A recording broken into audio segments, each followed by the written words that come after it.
A few years ago, Uganda produced 5 million tons of maize.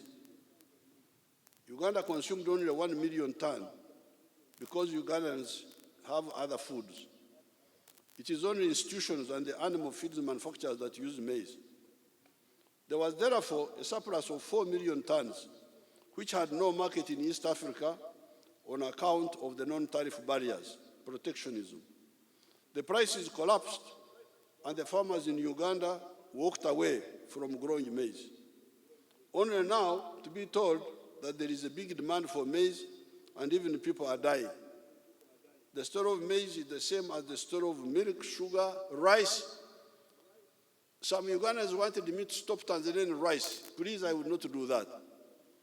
If the Tanzanians are growing rice more cheaply, let them grow it and you buy from them.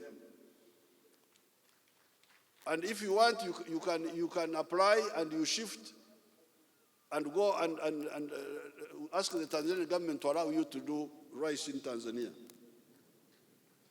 In my opinion, East Africans will be better off if the most efficient East African producers are encouraged so that the whole of the region benefits. Recently, I was told of some attempts to block rice from Tanzania in order to protect the inefficient rice growers of Uganda.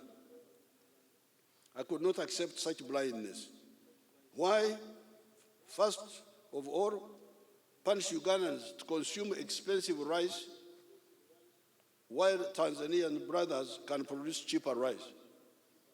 The other blindness is that you should remember that if you block Tanzanian rice, Tanzania will also block something else from Uganda, where then is the future of prosperity for our region. Why block East African products and open our markets for subsidized goods from Europe, China, Brazil, etc.? Those should be the ones to be blocked because they are unfairly selling in our market. Foreign government subsidized goods versus our unsubsidized goods.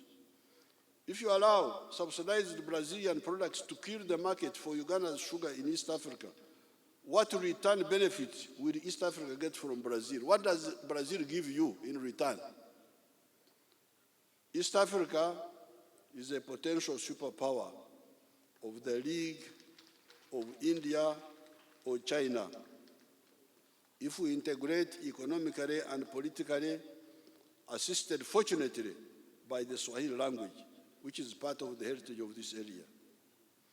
If our economics professors wake up and see the hemorrhage the NRM revolutionaries have been seeing ever since the 1960s on account of only producing raw materials, and the political class determines not to build a Latin America in Africa, but instead build a United States of Africa in Africa, a very prosperous and secure future for Africa. Ideology, we discovered that in order to create prosperity for our people through the production and sale of goods and services, we need to emphasize the 4 principles.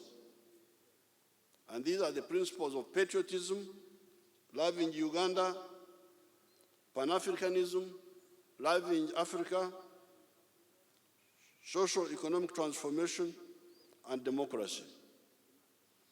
In order to use our understanding of philosophy and our ideology to create prosperity for our people, we evolved a strategy of 10 points program.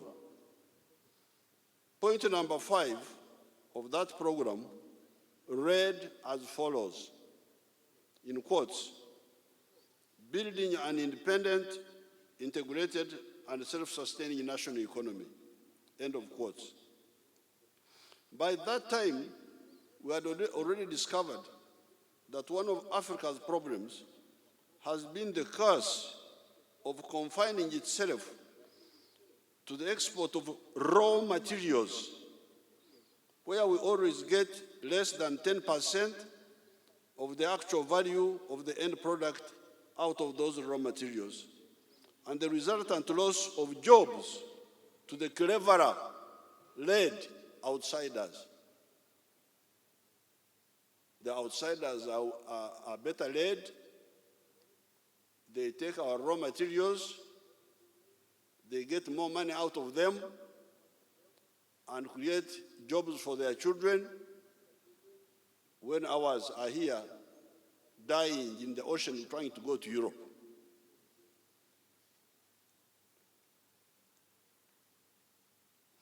The external parasite groups are always interested in perpetuating that hemorrhage of resources and development energies from Africa to other places. What is most infuriating, however, are the comprador bourgeoisie, agents of foreign interests in Africa, who do two things. First of all, they oppose our value addition efforts so as to frustrate our industrialization efforts. Secondly, they are always importing everything from outside, including trivialities like dead people's hair. It is these processes that have stunted Africa's growth. It is a scandal if there were people to recognize real scandals. You hear people talking of scandals, but they are talking about small scandals. This is a mega centuries-old scandal, which I don't hear anybody talking about. Many people talk. The principle of patriotism struck a blow at the politics of identity, sectarianism of religion and tribes, and pushed forward the politics of legitimate interests of the people. That is why, ever since 1989, the NRM always won all elections by absolute majority in both popular votes and the electoral colleges on the first round. We have never had a second round here. And I congratulate His Excellency Ruto for winning on the first round. In the 1962 independence elections, no party could win by absolute majority because they had fragmented the electorate in sectarian groups that could never attract broad support. Guided by our principle of Pan-Africanism, when we won power, we worked with Mzee Hassan Mwinyi, Mzee Benjamin Mkapa, Mzee Daniel Arap Moi, supported by Mwalimu Julius Nyerere, who was still alive that time, to revive the East African community, which was re-inaugurated on the 30th of November, 1999. Guided by the same principles, we stood with the African brothers in South Africa, Namibia, South Sudan, Rwanda, Burundi, Somalia, etc.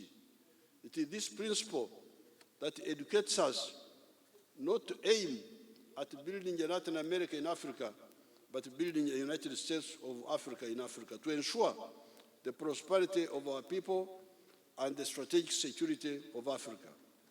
Our belief in patriotism and Pan-Africanism enabled us to build a strong national army for the first time since the collapse of the Bourgeois Empire around the year 1500 AD. This is partly on account of the ideology of anti-sectarianism.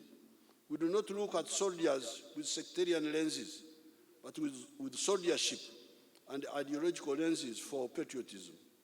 That is how we were able to build an army that could go for so long and anywhere for either no pay or low pay.